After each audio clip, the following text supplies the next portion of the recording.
Evangelho, quarta-feira da quarta semana do Tempo Comum. Hoje, memória facultativa de São Brás, bispo e mártir, e Santo Oscar, bispo. O Senhor esteja convosco, Ele está no meio de nós.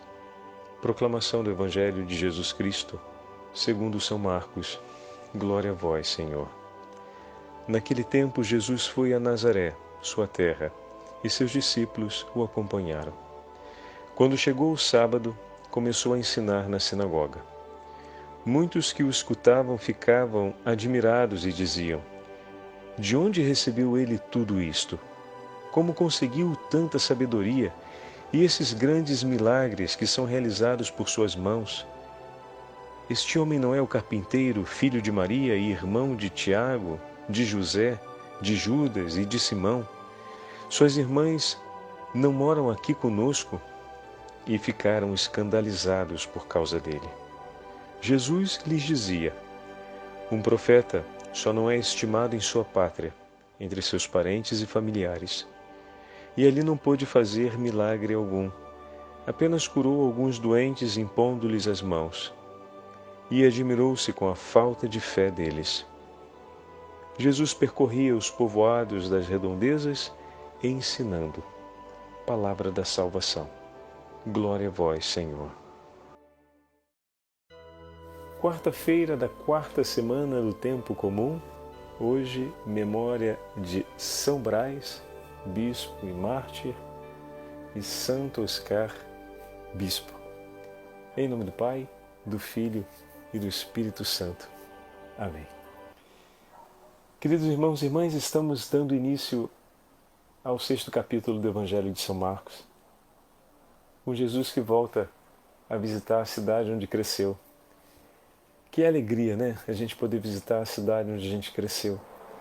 Poder recordar as passagens do início da nossa vida, quando alguém mora distante da sua cidade de origem e tem a oportunidade de voltar à cidade de origem depois de um longo tempo, traz consigo no coração sempre as memórias daquelas páginas que marcaram a nossa história e que quase todas são narrativas de grande alegria, que recordam com uma certa saudável ingenuidade e pureza os momentos bonitos que vivemos ali. É a cidade onde crescemos, é a cidade onde vivemos as primeiras grandes amizades, onde encontramos os nossos familiares, aonde aprendemos o que é estar em família. Se pensamos na nossa ida à cidade natal, ou melhor, à cidade onde crescemos, na maioria dos casos, essa é uma memória muito feliz. É uma viagem que ela é feita até mesmo com uma certa expectativa, ou seja, não vejo a hora de poder começá-la? Muito bem. Cafarnaum era a cidade que Jesus escolheu para viver. Ali ele chamou seus discípulos. Ali, na segunda parte do 5º capítulo, ele desembarca, depois de ser expulso da região dos Gerazenos, como ouvimos no sábado. E em seguida se dirige à região de Nazaré. Bom, a cidade de Nazaré viu o Senhor crescer. E tenho completa certeza que o menino que no templo, por seus gestos e atitudes, fez os doutores da lei ficarem admirados pelo seu amor a Deus, era um menino que nos seus gestos e palavras transmitia a todos que o conheciam a certeza de ser um abençoado. A gente usa muito essa expressão, né? Uma pessoa que testemunha para a gente com muita evidência a presença de Deus, com palavras que nos trazem a paz, com gestos que confirmam a vitalidade da caridade entre nós. Uma pessoa que ela é de oração, que ela tem um autêntico temor a Deus e uma vida, por assim dizer, de santidade, logo dizemos que ela é um abençoado. Então, você imagina Como assim conviver com o menino Jesus sem ter, no mínimo no coração, a certeza de que se trata de uma pessoa abençoada? E conviver com a Virgem Santíssima, e conviver com São José. Como conviver com pessoas tão cheias de Deus, sem que o nosso coração reconheça essa presença de Deus acontecendo ali? Então aqui é a primeira, por assim dizer, perplexidade que podemos recolher da experiência transcrita por Marcos nesse 6º capítulo.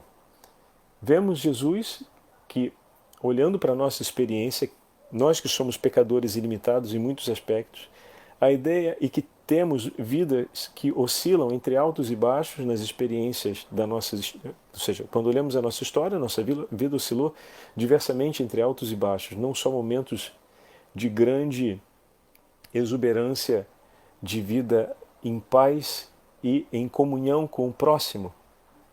E mesmo assim, quando voltamos à nossa cidade natal, voltamos embebidos da memória desses momentos, ainda que não tenhamos vivido só esses momentos. Imagina o Senhor, que nunca cometeu pecado, a Virgem Santíssima, que nunca cometeu pecado.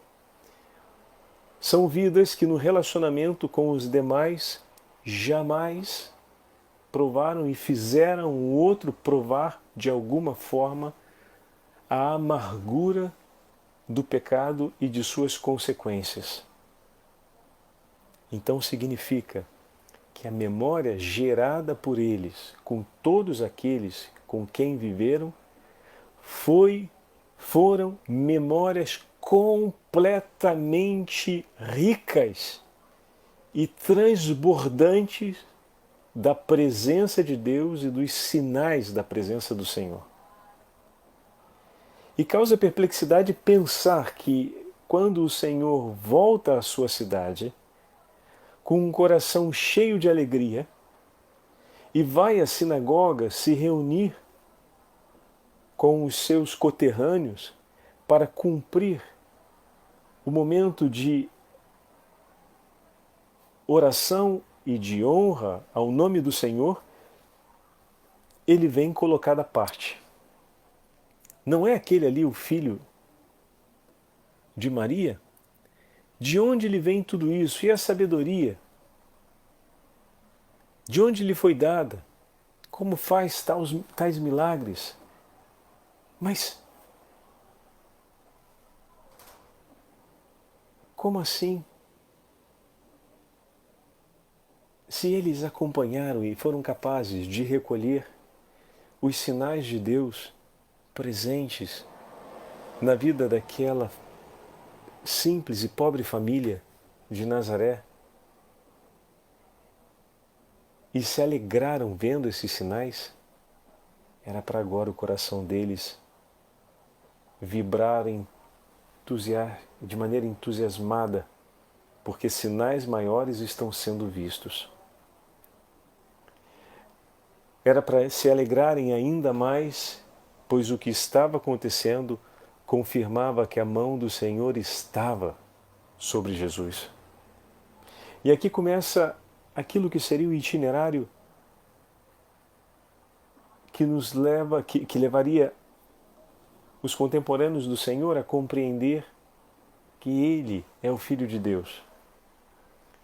O Senhor suscita nos nossos corações a sensibilidade para que possamos recolher os seus sinais, os sinais da sua presença, o poder de sua mão acontecendo em meio a nós. E um coração sensível para recolher tais sinais também se abre para acolher a palavra trazida por aquele que o Senhor ungiu e enviou. E dessa forma Deus atrairia até aquele que é o Messias, todos os homens que, temendo e cumprindo os seus mandamentos, permanecem no seu amor. E ao verem os sinais messiânicos cumpridos por esse profeta,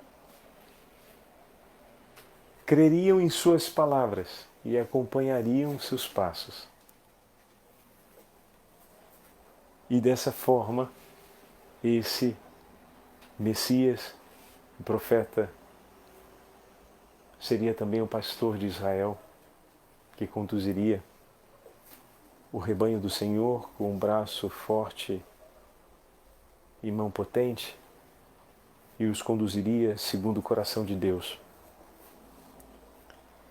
E ao caminharem junto com esse, por assim dizer, profeta, compreenderiam pouco a pouco que, na verdade, não estavam diante de um profeta, mas de quem era maior do que Jonas, maior do que Elias, que, cumprindo os milagres que cumpria e os sinais messiânicos, como o próprio Senhor vai chamar a atenção dos fariseus, não poderia ele perdoar pecados, esse profeta não poderia perdoar pecados e curar paralíticos se não fosse em nome do Senhor, e só o próprio Deus poderia cumprir tais atos. E dessa forma, pouco a pouco compreenderiam, se o seguissem e guardassem os seus ensinamentos e permanecessem nele, e guardando os seus ensinamentos e seguindo os seus passos, tomando suas palavras e crendo, eis que o Espírito Santo e o Pai viriam e nele fariam sua morada, e compreenderiam, então, que não estão diante de um profeta, mas diante do próprio Filho de Deus. E crendo nele, e permanecendo com ele, enfim seriam salvos. Pois por seu sacrifício redentor, nos trouxe o perdão dos nossos pecados e ofereceu a aliança capaz de nos dar a vida que vem de Deus. Fantástico! Mas tudo começa, se vocês repararam, ali, nessa sensibilidade para o acontecimento de Deus. E me parece que faltou bastante. Apesar de terem visto Jesus crescer, de terem convivido ao lado de Nossa Senhora e de São José, de terem acompanhado a vida do menino Jesus, não conseguiram se alegrar com os sinais de Deus que abundantemente eram oferecidos. Deus, meus irmãos, nos dá os sinais da sua presença para que o nosso coração se alegre. Você tem reconhecido os sinais da presença de Deus na vida das pessoas que estão à sua volta? E isso tem sido causa de alegria para o seu coração? É uma pergunta que vale para a gente hoje a partir do Evangelho. Tenho reconhecido esses sinais da presença de Deus e tenho me alegrado? Porque o Senhor se manifesta e nos leva sempre mais à comunhão e à participação no hino de louvor e na alegria do seu coração a partir desse ato.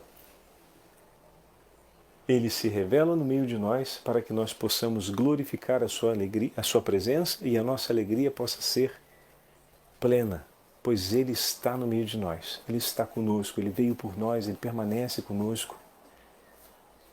Se olhamos hoje, por exemplo, temos dois grandes santos, dois bispos. Se olhamos para a vida deles, vamos aprender isso também do testemunho de todos dois. É verdade. Tenho certeza que entre os nossos ouvintes tem muitos devotos de São Brás. E no nosso país, no Brasil, a devoção a São Brás ela é muito sentida por todo o povo cristão. Aliás, é um santo de grande repercussão e devoção tanto no Ocidente quanto no Oriente.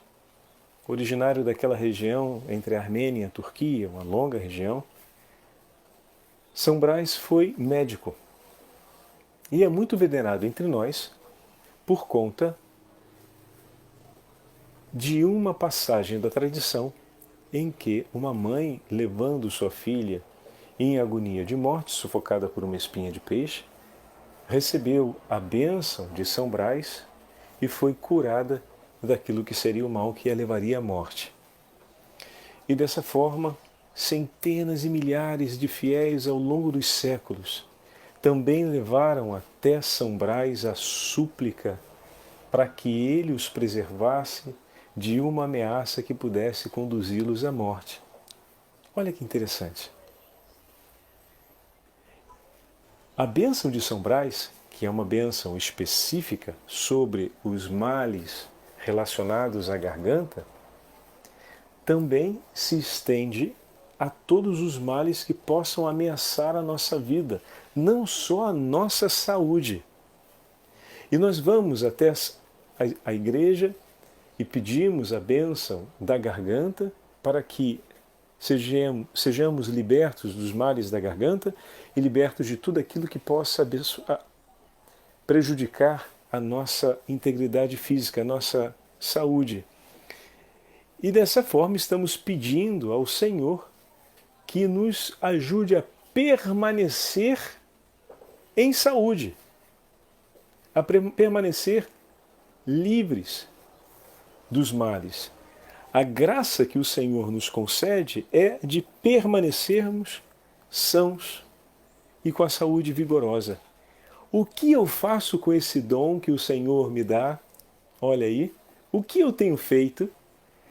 Hoje, ao irmos pedir a bênção de São Brás, para que ele nos livre dos males da garganta, aproveita para você consagrar a saúde que o Senhor te vai dar, que vai confirmar na sua vida, a Ele, dizendo: Senhor, eu quero viver a saúde que o Senhor, que eu estou lhe pedindo, essa saúde, ser preservado dos males da garganta e dos demais males físicos. Eu quero consagrar a Ti esse dom que o Senhor irá me conceder, confiante na sua promessa que o que será pedido será dado. Eu quero realizar um ato de amor a partir da certeza dessa promessa, porque o Senhor disse que se pedir será dado, se bater será concedido. Então, como ato de amor pela certeza dessa sua promessa que irá se cumprir, eu digo: consagro a minha saúde em Tuas mãos, para vivê-la, para anunciar o Teu santo nome. Quero viver a saúde que o Senhor me entregará, que o Senhor renovará na minha vida, para cantar louvores por tudo aquilo que o Senhor tem feito por nós, para ser o primeiro a glorificar os sinais da sua presença.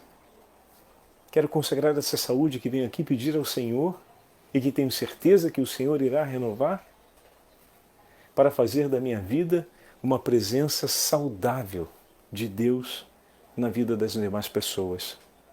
Ajuda-me, Jesus, a levar o Seu nome e a alegria de viver a boa nova do Evangelho a todas as pessoas que eu encontrar. Faz de mim, Senhor, um arauto do Teu sorriso. Ajuda-me, Senhor, a ser um instrumento para levar meu irmão a reconhecer a Sua presença e a prepararmos assim o início do caminho que leva a Ti. Eu quero, Senhor, com a saúde, com esse dom que lhe peço, ser nas mãos do Pai um instrumento que atrai o irmão para junto de Ti, como o próprio Senhor prometeu que atrairia todos a Seu Filho. Quando fosse levantado na cruz, atrairia a si todos os homens. Eis-me aqui, Senhor, e eu consagro esse dom que lhe peço e tenho certeza que o Senhor irá me conceder, para que se cumpra segundo a Tua vontade, para que seja para cantar os louvores e a alegria da Tua presença no meio de nós. Olha que maravilha! E se vamos nessa linha, o que eu faço com aquilo que peço ao meu Senhor?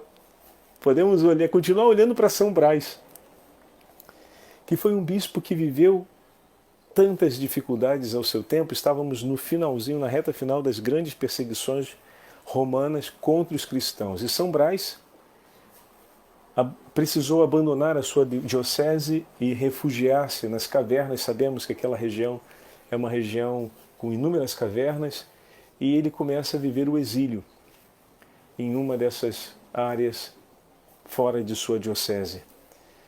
E desse modo evitava trazer um maior dano ao seu rebanho.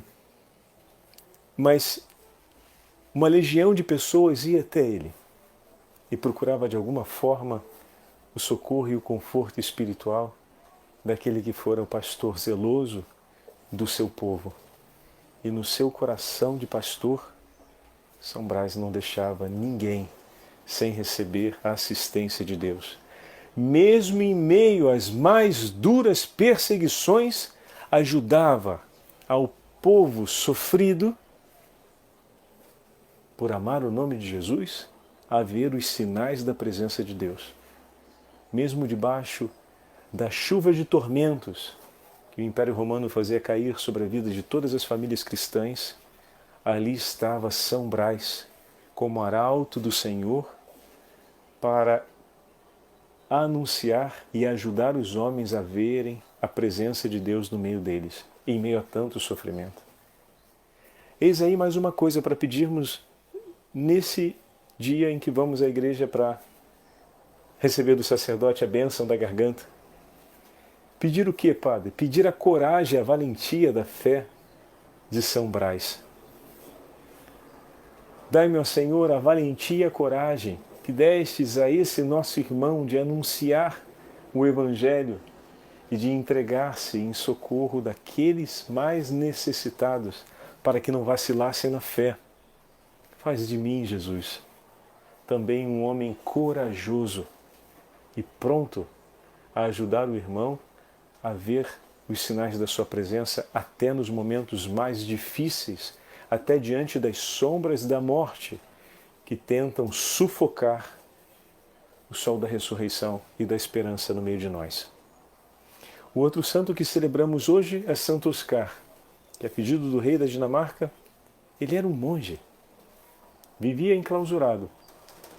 Mas uma característica de Santo Oscar era a sensibilidade do seu coração para o cuidado pastoral. Olha o que um homem todo entregue e consagrado a Deus, e onde celebramos o dia da vida consagrada, se torna no mundo. Um homem totalmente consagrado a Deus se torna no mundo um homem de grande sensibilidade para o cuidado do próximo. E a pedido do rei, partiu ele para evangelizar a região setentrional da Alemanha e os países nórdicos. E vivendo junto com o povo daquela região, com grande sensibilidade, ele cuidava de todos aqueles que vinham até ele. E, juntamente com as comunidades monásticas que ele motivava e que acompanhava, depois foi feito bispo, ele passou a cuidar e a conduzir com muita alegria e com grande entusiasmo uma legião de homens e mulheres que se convertiam à fé cristã, a serem uns para os outros testemunhos vivos da presença de Deus no meio do povo. Como um homem com um coração sensível à luz da fé se torna capaz de unir, agregar, mas sobretudo chamar tantos outros a celebrar Cristo ressuscitado. Qual é o grande potencial do nosso ato evangelizador? Sermos impregnados de Cristo, como ensina São Paulo. Quanto mais o nosso coração for impregnado de Cristo, mais eficaz será o nosso anúncio evangelizador. É preciso que Cristo seja um acontecimento que revolucione a nossa vida, porque nós não anunciamos uma notícia, nós anunciamos a presença de uma pessoa e trazemos o nosso irmão e a nossa irmã para conhecer esse Senhor que está presente no meio de nós. Vocês percebem? Nazaré trouxe um certo peso ao coração de Jesus. Mas veem como a escolha feita por São Brás e Santo Oscar foi de grande consolação para o Senhor?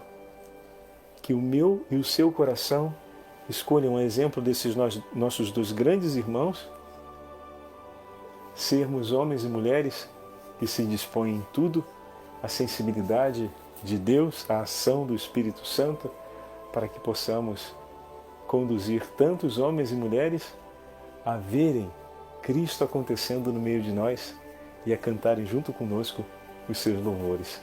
O Senhor esteja convosco, Ele está no meio de nós. Pela intercessão da Sagrada Família de Nazaré, de São Brás e de Santo Oscar, abençoe-vos o Deus Todo-Poderoso, Pai, Filho e Espírito Santo. Amém.